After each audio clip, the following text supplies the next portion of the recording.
Eli walked alone through the quiet streets of the small mountain town where he lived a simple life among people who barely noticed him, a life that felt like a long wait for something unnamed, something hidden in the corners of his mind. He could not explain why he always felt like a stranger in his own skin, like a visitor watching from behind a glass wall.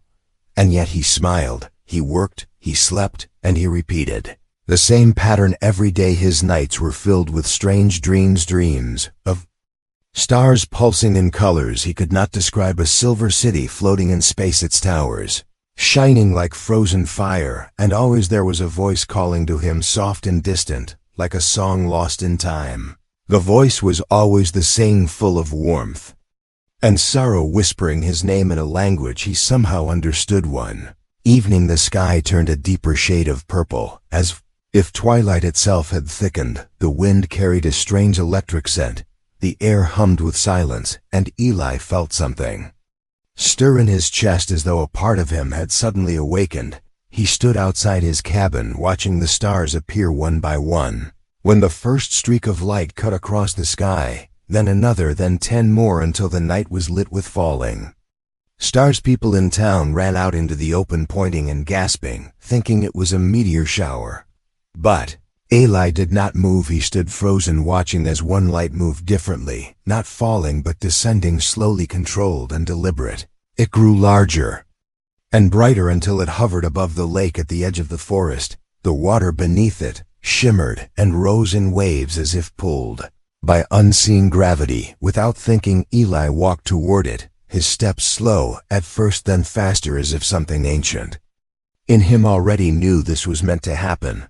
The forest was dark, but he did not need a light. The glow from the object above the lake guided him like a silent beacon. He reached the water's edge and saw it clearly now, not a meteor but a vessel, large and smooth like liquid metal, shaped in ways that bent the eye. Light slid across its surface in shifting patterns, and then it opened. A long ramp extended from its side, touching the ground without a sound. Mist spilled out around it, and from within the light a figure emerged, tall and graceful, with skin like moonstone and eyes that held galaxies. Her hair floated as if under water, and her presence was so powerful that Eli felt his knees weaken, not from fear but from something deeper, something that felt like remembering. She walked toward him with slow steps, her gaze never leaving his face, her expression unreadable yet full of something raw and endless. When she stood before him, her voice echoed inside his mind and heart, not loud, not forceful, but undeniable. She reached out and placed a hand gently over his chest,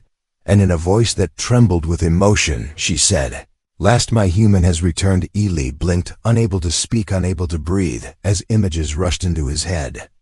Visions of a life he did not live, of battles fought in space, of stars dying, of a silver throne and a queen who wept for a lost soul. That soul was him, or had been once, and though he could not explain how, he felt the truth of it in every part of his being. He tried to speak, but the words did not come. Instead, he looked into her eyes and felt a warmth spread through his chest, not fire, not heat, but something like a missing piece sliding back into place.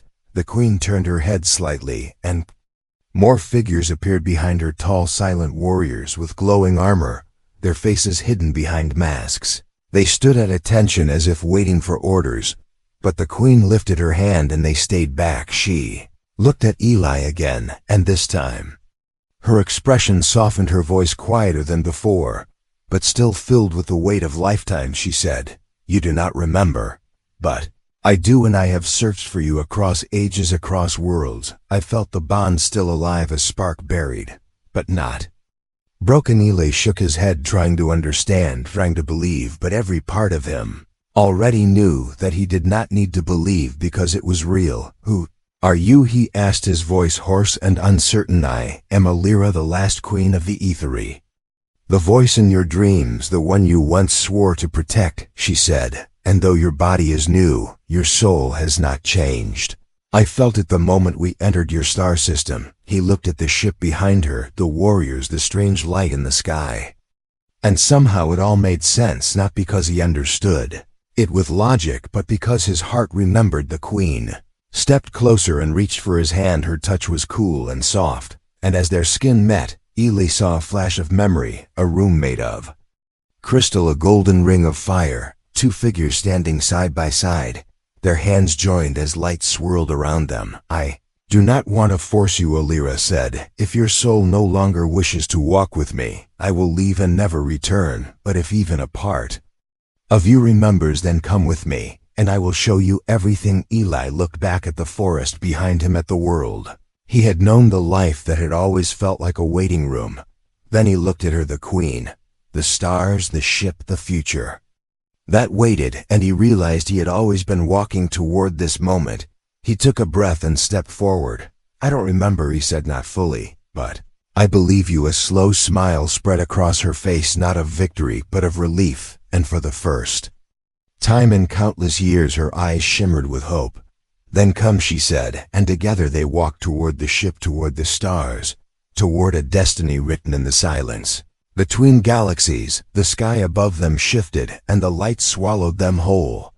And the forest was silent once again, but far above, where no eyes could see, the stars began to pulse, as if they too had been waiting for the return of one lost human, and the queen, who never forgot him. As Eli stepped into the heart of the alien vessel, his senses were overwhelmed by the impossible sight around him.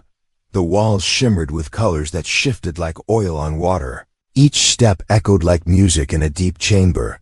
The ship was alive, not in the way machines on Earth were, but in a way that made it feel aware, as if it breathed, as if it listened. He walked beside Queen Alira, her presence calm and sure, as if she belonged to every star in the sky and every memory he had never known. The air around her carried warmth and something else, a kind of sadness that made even silence feel full.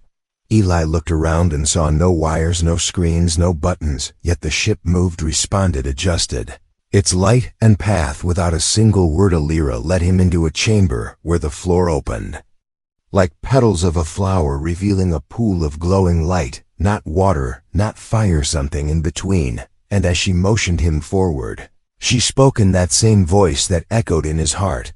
"This is the chamber of memory, the place where forgotten bonds speak again." Eli hesitated, but his legs moved as if pulled by something deep inside. He stepped into the light and felt no heat, no cold, just a gentle hum that crawled through his skin and into his bones. His vision blurred, and then his mind was no longer his own. He saw flashes of another life, a throne room of silver and blue stars beyond tall windows, a grand hall filled with beings not human but noble and wise. He stood beside Alira, not as a stranger, but as an equal, wearing armor that shimmered like the night sky, his hand resting in hers.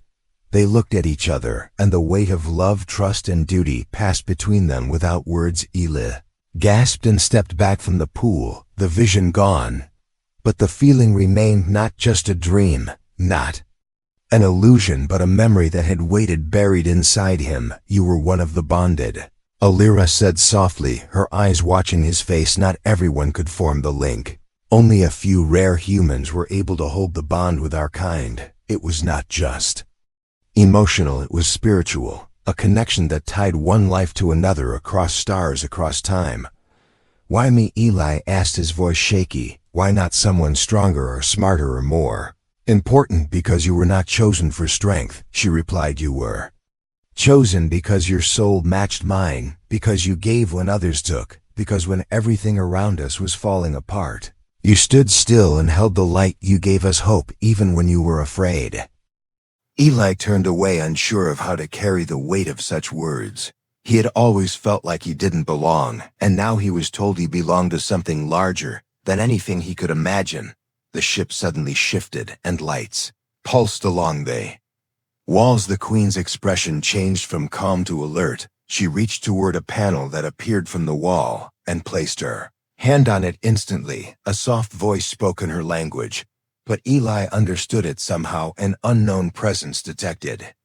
In orbit, the null are approaching. Gala closed her eyes for a moment, then turned to Ayla, her voice steady and full of purpose. "The null are ancient enemies, destroyers of life. They hunt what they do not understand. They were the ones who shattered our cities, burned our skies, and left my people scattered." Eli felt a chill run through him, even though the air remained warm. "What do they want now?" he asked. "They want me," she answered, "because I carry what they could not destroy, knowledge bloodline.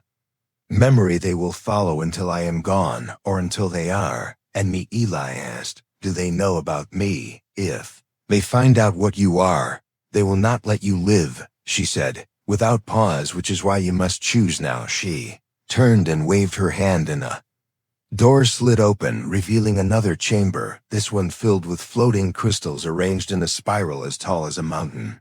They hummed as he stepped near them, and his chest began to ache, not with pain but recognition. "These crystals are memory cores," Alira explained. "They contain our past, every life, every voice of my people, and only the bonded can unlock them. Only through you can these voices speak again." Eli stared at the crystals, feeling a strange pull toward them, as if they called to him by name. "So what do you want me to do?" he asked. "I want nothing from you," she said.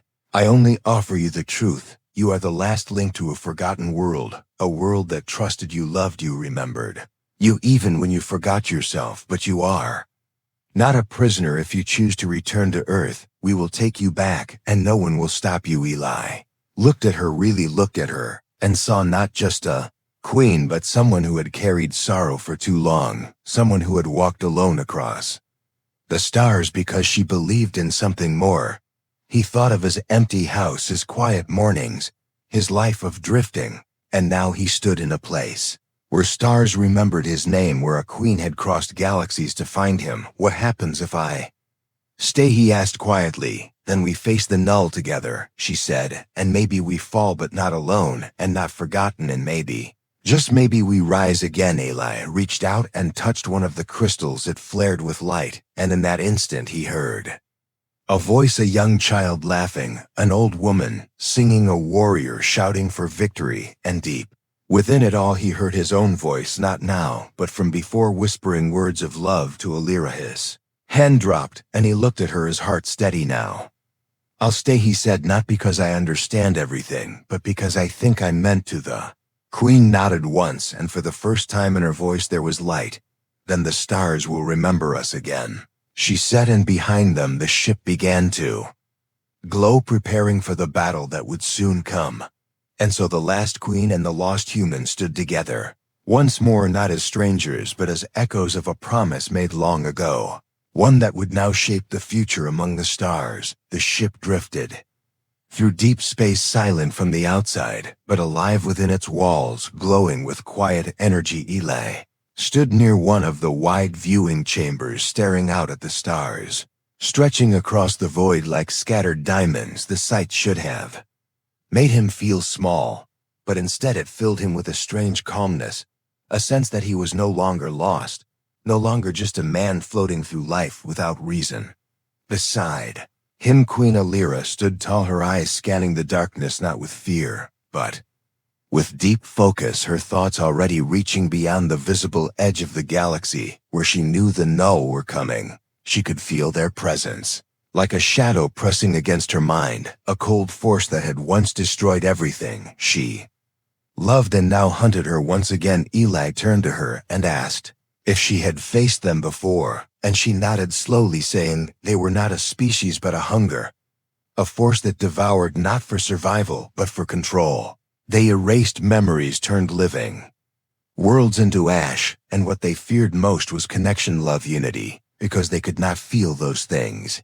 Listened carefully, the weight of her words settling into his chest, and suddenly the bond they shared began to make more sense, because the null were not just enemies, they were the opposite of what Eli and Alira represented. Commander Rithan entered the chamber without a sound, his eyes sharp and voice firm, as he addressed the queen, saying the null fleet had been detected on long-range scans and would reach them within the next cycle. He did not look at Eli directly, but there was less hostility in his tone now, a silent acknowledgement of Eli's presence, and perhaps even a trace of respect. Alira gave the order to prepare the ship for defense, and the walls shifted, as if hearing her. The floor beneath their feet pulsed with energy systems waking from long slumber, weapons, ancient and powerful, unfolding like wings along the outer shell of the vessel, the warriors of the queen.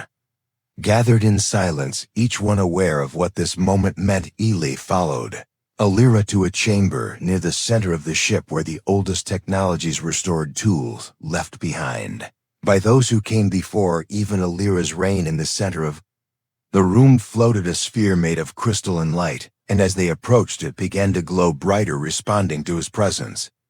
This is the core beacon, Alira explained. Only the bonded can awaken it, and through it we may summon the echoes of our ancestors, their knowledge, their strength. They may guide us one last time. Ely stepped forward and placed both hands on the sphere. Warmth flowed through him, not from the outside, but from within his own body. As if the bond was now fully open, he saw flashes again, memories of a time when he had stood at the heart of a great council, surrounded by stars and voices and hope. Suddenly, the room shifted and a deep hum filled the air. The ship responded, as though its very soul had come to life, and for the first time Ely felt like more than a guest. He was now a part of the vessel, not just through machines, but through something older, something living. Riven looked at him for a long moment, then said, "If you have truly returned, then help us survive this. If you are what the Queen believes, then prove it." Ely did not answer with words. Instead, he focused his thoughts and felt the ship moving faster, systems aligning, walls strengthening, power flowing like blood through veins. He was no soldier, but he could feel what needed to be done, and the ship answered him. When the null arrived, they came not with warning, but with darkness, a black wave that swallowed starlight. Their ships shaped like claws, their energy pulsing with red fire. They moved in silence, no messages, no threats, only pure intent to destroy. The Queen stood at the front of the command chamber, her eyes glowing faintly, her hands raised as she guided the ship with the grace of someone born in the stars. Ely stood beside her, his thoughts linked to hers through the bond. He did not need to speak to understand what she needed, and she did not need to ask for his strength. He gave it freely. The first wave of the null attacked in brutal silence, beams of dark energy crashing against the ship's shields. The vessel shook, but held firm, and Alira sent back a wave of light energy that tore through the enemy line like a blade. The warriors inside the ship moved with precision, their training perfect, their purpose clear. Ely watched the battle unfold, and though fear touched his heart, it did not rule him, because in that moment he was not alone. The Queen was with him, and through her the entire ship moved as one. Then, something changed. The null began to circle, as if sensing something deeper inside the ship. They turned their focus not on the weapons, not on the engines, but on the core beacon, where Ely had awakened the ancient light. They understood what he was, and they feared it. A second wave struck harder this time, and alarms echoed through the ship. Parts of the outer wall cracked, the shields flickered, and the warriors were forced to fall back. Ely saw that the beacon was dimming and realized they were trying to silence it, trying to shut down the bond that had awakened. Alira looked at him, and her voice entered his mind, not with panic, but with urgency. They seek to sever the bond. If they break it, the ship will fall, and so will I. Without waiting, Ely ran through the corridor toward the beacon chamber, the walls shaking around him, fire and smoke rising from broken vents. But he did not stop. He reached the sphere and placed his hands on it again, this time with full trust, not in the technology, but in the memory, in the promise. The beacon flared, and the light burst through the ship, pushing back the darkness. A wave of energy expanded outward, striking the null ships and freezing them mid-flight. Long enough for Alira to launch the final counterattack, a surge of golden fire that scattered the enemy line. When the light faded, the silence returned. Only the hum of the ship remained, the stars slowly visible again through the fractured window. Ely dropped to his knees, breathing hard, the beacon still glowing faintly beside him. Alira arrived moments later, her face showing both pride and concern. She helped him stand, and for a long moment, they said nothing. "You saved more than this ship," she said at last. "You saved the voice of a people who had nearly forgotten how to speak." Ely looked around at the broken walls, the tired warriors, the flickering lights, and yet even in the ruin, there was peace, because for the first time he was not just Ele not just a man from Earth, he was something more, and the stars had finally heard his voice. Ship floated through a wounded sky, the stars around it flickering, as if watching from a great distance. The battle was over for now, but its marks remained across every corridor, every wall, every soul that had stood against the darkness. The Null had pulled back but not fallen. They had seen what lived in the core of the ship, and they would return stronger, darker, more desperate than before. Eli sat alone in the memory chamber, his hands resting on his knees, eyes closed, heart beating, steady but heavy. The beacon beside him pulsed, faintly, still alive but tired, like the breath of something ancient that had just awoken from a long sleep. He could feel it reaching into him and through him, whispering memories he did not fully understand, yet they felt familiar. Queen Alira entered the chamber without sound, her presence filling the space like light filtering through a broken window. She watched him, not with command, not with authority, but with the quiet gaze of someone who carried sorrow and strength in equal weight. She stepped closer and sat across from him, her voice low but sure. You touched the root of the bond, and it opened to you more than any before. You, not even in our first life did it flare with this power. Something inside you has grown deeper since your return. Something has changed. Eli opened his eyes slowly and looked at her, not with confusion now, but with something closer to understanding. I don't know why I feel all of this, but it's like I've lived it before, like I lost something a long time ago, and now I'm trying to hold it again before it slips. Alira reached out and placed a small crystal between them. It hovered in the air, turning slowly, catching the chamber's soft light and glowing gently. This is the memory of the last stand, she said. The day we fell, the day you chose to stay behind while I escaped. You died that day, not in body, but in soul. Your light shattered and scattered, and I spent years searching across stars, following echoes, hoping one day I would find the pieces again. Eli watched the crystal spin, and as it turned, images formed around it. A city burning under a black sky, towers falling, light torn from the heavens, people screaming, ships fleeing into the void, and in the center of it all stood a younger version of himself. Armor cracked, blood running down his face, holding a sword made of light, standing in front of a gateway where Alira wept and begged him not to stay. But he had smiled then and whispered something she never forgot. I will find you again, even if I forget who I am, even if it takes forever, I will return to you. Vision faded, and silence wrapped around them again, but something inside Eli shifted. It was no longer just a story, no longer just a dream. He had made that promise, and he had kept it across lifetimes. He looked at Alira and saw the pain in her eyes, not the pain of war, but the pain of waiting, of walking through centuries with hope as her only companion. He reached forward and took her hand, not because he was told to, not because of duty, but because the bond now spoke without words, and he could feel her heart. Why did we fall? He asked her softly. Because we were not ready, she replied. Because we thought power alone could protect us. But we forgot the deeper strength, the bond, the unity, the light that comes from giving, not taking. And now, he said. Now, she replied. We have a second chance, but only if we understand that the bond must be complete, not only between us, but through us into others, into the ship, into the stars. Walls around them shimmered as if responding to her words. The ship was not just a machine, it was a vessel of memory, of spirit. And now it waited for the full return of it. Alira stood in motion for him to follow. They walked together through the heart of the ship, the corridors opening for them, the lights guiding them to a place few had seen, the ancient chamber of alignment, the center of the vessel's core.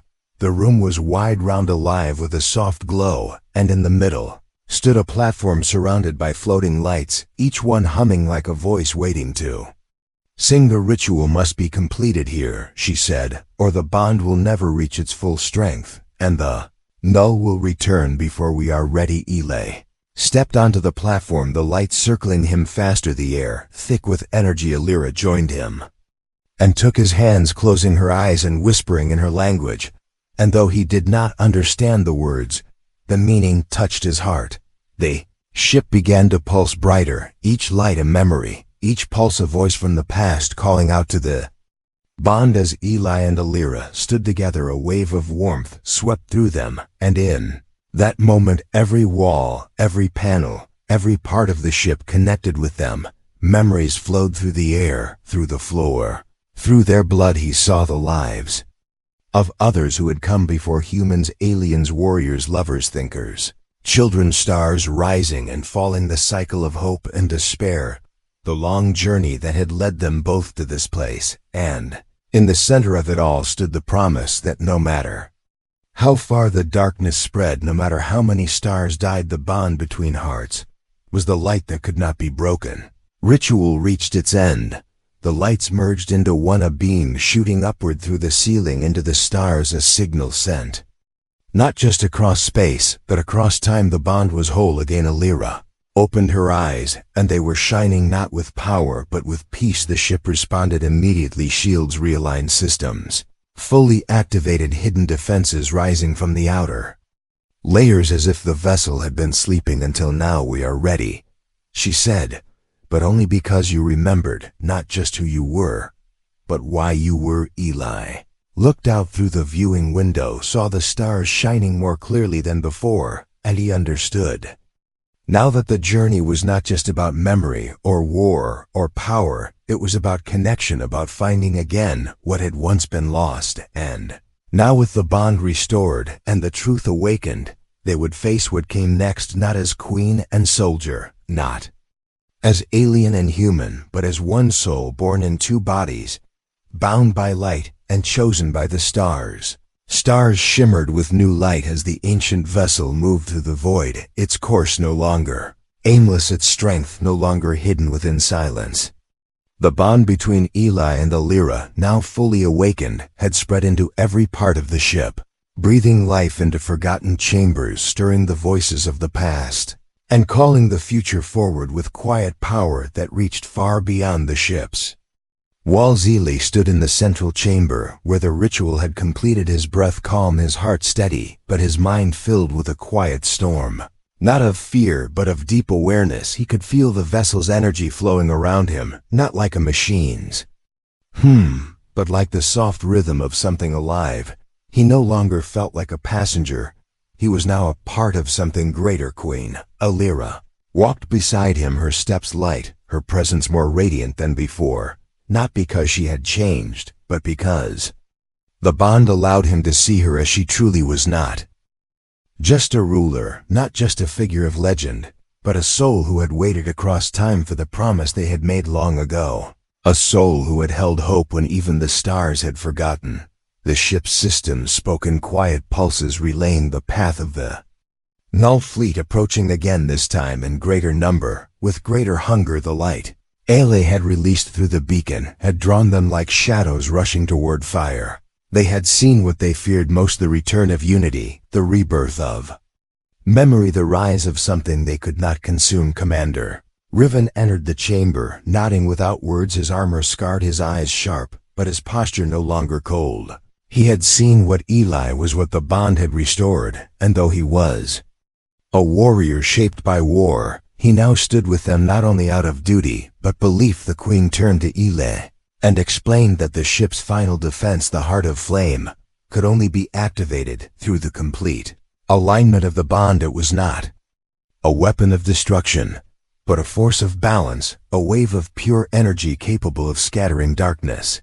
Not by force, but by light. It had never been used, because its key had been lost, and now with Eli's return, it could awaken. They moved through the final corridor, where the walls glowed with soft colors, reflecting memories of those who had once walked, their voices echoing in forgotten language, songs of old that whispered through the air. And as they reached the heart chamber, Eli felt a deep pull in his chest, as if something was calling him home. The chamber was vast and circular, its center holding a crystal flame suspended in air, unmoving yet burning with quiet strength. The light it gave off touched nothing, and yet illuminated everything. Alira stepped forward, first placing her hand over the flame and speaking words that rose from memory, and when Eli joined her, the flame shifted, its color changing from white to gold, and then to a deep blue that filled the chamber like dawn breaking. Over a world untouched the heart is ready, she said, her voice steady, her gaze locked with his, but it requires one last step, the full merging of memory, not to lose yourself, but to share yourself, to let the bond flow. Without limit, Tilly nodded, not from understanding but from trust, and placed his hand over hers. The flame leapt to life, surrounding them both, not with fire, but with warmth, with sound, with light. It was not pain, it was not fear, it was like falling into a sea of stars and rising again. With every piece of himself still whole, but Clara saw again the last life, the promise, the fall, and the journey that followed. He saw himself fighting, crying, laughing. He saw Alira watching, waiting, believing, and he saw the shape of the future. Not as something written in stone, but shaped by every step they took together. When the light faded, they stood unchanged, yet transformed. The heart pulsed once, then sent a beam of light through the ship. The vessel responded instantly, wings of energy, spreading shields, rising weapons, humming with power, not of violence, but of purpose. The crew moved in harmony, no fear, no panic, only readiness. The Null arrived in waves, their ships black and sharp, moving like blades through the sky. They fired without warning, but the light of the heart bent their energy away.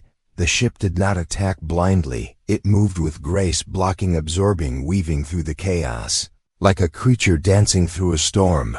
Then the moment came, the point where everything hung in balance. Alira looked at Eli, and he nodded without hesitation. He reached toward the final control, not a button, not a lever, but a crystal formed of the bond itself, glowing in his hand like a living star. He placed it into the chamber's core, and the heart released its full energy. A wave of light burst outward, not to destroy but to reveal, and for the first time, the Null saw not machines, not warriors, not targets, but the unity they feared. They saw a bond unbroken by time, by distance, by death. They saw what they had lost, and what they could never touch. Their ships fell back, some drifting, others fading, not in flame, but in silence. The darkness scattered, not because it was defeated, but because it no longer had a place to grow. The stars began to shine brighter around them, and space itself seemed to breathe again. When it was over, silence returned, but it was not empty. It was full with the sound of peace. Eli and Alira stood together in the heart chamber, the bond still glowing. Between them, no longer just a link of past lives, but a path forward. The crew gathered around, and for the first time in generations, there were no orders, no commands, just a quiet moment where all souls present shared something greater than survival. They shared purpose. Alira turned to Eli and said softly, "You are no longer the lost, you are the returned, the remembered, the chosen, not by fate but by choice." Eli smiled, not because he understood everything, but because he no longer needed to. He had found where he belonged, not in a place, but in a connection that reached beyond time, and now he would carry that light into whatever future awaited. The ship set a new course, not back to Earth, not into exile, but forward into the stars, where others waited, where other voices still called, and where hope could rise again. And as they moved, Eli stood at the front beside the Queen, his heart calm, his steps sure, because the stars now knew his name, and he was no longer forgotten. He was home. The end.